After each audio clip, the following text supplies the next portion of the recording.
I'm going foraging today. Come join me and see what I pick up and why and what I do with it.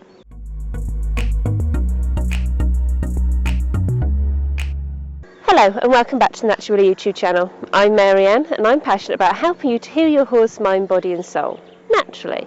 Now today I'm going foraging. I thought I'd bring you along with me to see what it is that I'm picking up, why and what I'm going to do with it. So here we go. So what I'm going to be doing is walking up the lane here and just looking on both sides to see what I can collect. Now I'm very lucky in the fact that both sides of this lane I'm able to pick. It's not anybody else's land, so it's absolutely fine. If you yourself are looking to do some foraging, make sure you have permission or that it's on a public byway or footpath or something like that, something that nobody's going to truly object to you collecting. Also be very, very mindful of nature as well. You don't want to be destroying the plant, you just want to be harvesting something from it. So always make sure that you don't collect more than, say, a third of what the plant has produced. So if there's 6 leaves of dandelions, only collect 2. Or if you see a big clump of cow parsley, have a look at the stems and make sure that you only collect a third of it. Then the plant can reproduce and carry on and give you something else next year so that you can then forage it then. If you completely decimate the plant this year, you won't have it to collect from next year and you might have to find a different source. It might cause a lot of extra work, a lot of extra time. There's no point. So just collect about a third of the plant and go from there.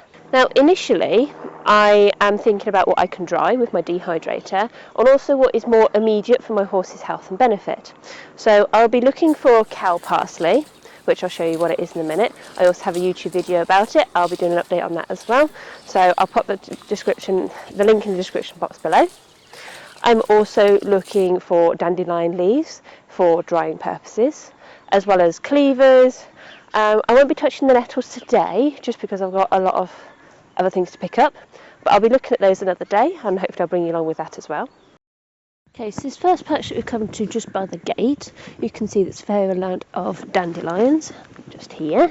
So I'm just going to check here at the stem root of the dandelion plant. Having a look at the stem, I can see that there aren't truly that large amount of leaves, which is fine, but I will just take a few selections from it and thank it very much for what it's given me. Now obviously the 1/3 rule is sort of part of my Green Witch way, creating balance whilst also allowing me to take what I need from the land. So I'm taking bigger leaves so that I don't have to do as much work to get the same quantity. I'm also taking the bigger leaves so that it does mean that I do have to take less from the plants as well. Now I don't just feed these to my herd, they also benefit the guinea pigs. Now anybody with guinea pigs will know that dandelion leaves can be quite fattening, which is helpful when you've got an older guinea pig who might be convalescing slightly. Now they absolutely love them as well, whether they're fresh or dried. And always be mindful of what is for the benefit of your animal and what is for the benefit of you. So in just those 10-15 minutes that I've been going for, I've managed to collect all of these. I'm now going to go through and pick up some cow parsley. Now there's not much in this drainage ditch, so I'm just going to move further up to collect those. Now cow parsley is not something that we can dehydrate. It doesn't appreciate being dehydrated or dried in any fashion, and you do lose a lot of the nutrients. It doesn't like it. So cow parsley is something that I feed immediately to my herd, which they really appreciate it. As I say, check out the YouTube video about cow parsley for the benefits and why you should feed it to your herd. And then I'll be looking at cleavers, which I know I've got a few patches down here which I can check out. So I'm just going to do that now. And this is why I absolutely love my herd. I'm being watched. Hey, Egypt! Hi, buddy! Absolutely love that child. He'll be absolutely benefiting from these. These are one of the plants that you can test out yourself when you collect them, because the flowers have a little bit of a carroty taste to them, hence why I believe my mother calls them carrot tops. So don't be afraid, just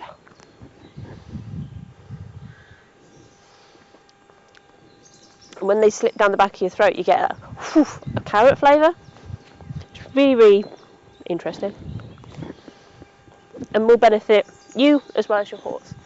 So something to think about the next time that your horse is eating cow parsley. Why not grab some as well? So I'm going to carry on with my collection.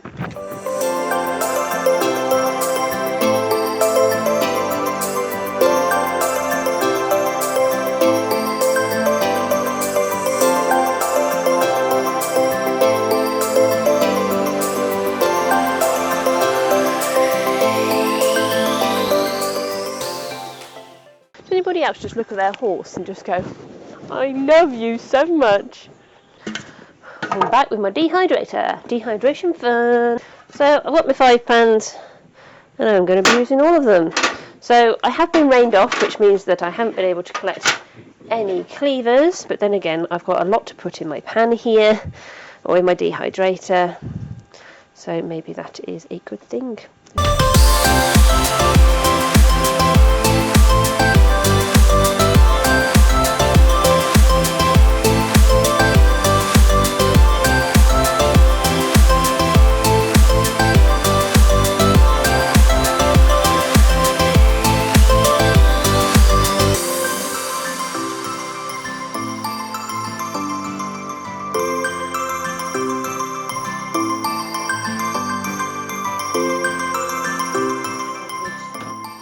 Tangent, but as you can see, it didn't take me very long at all to get the dandelion leaves into the pan.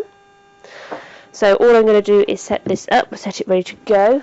To see how the drying of those dandelions turned out, and also how it went foraging the cleavers and drying those, make sure you're subscribed and click the little bell icon to make sure that you get a notification as soon as that video comes up. Also, check out the Facebook page, there's always more information for you. Join the Facebook group, which creating a lovely community over there, and check us out on Instagram for virtually daily updates on the herd, and I'll see you again soon. Bye.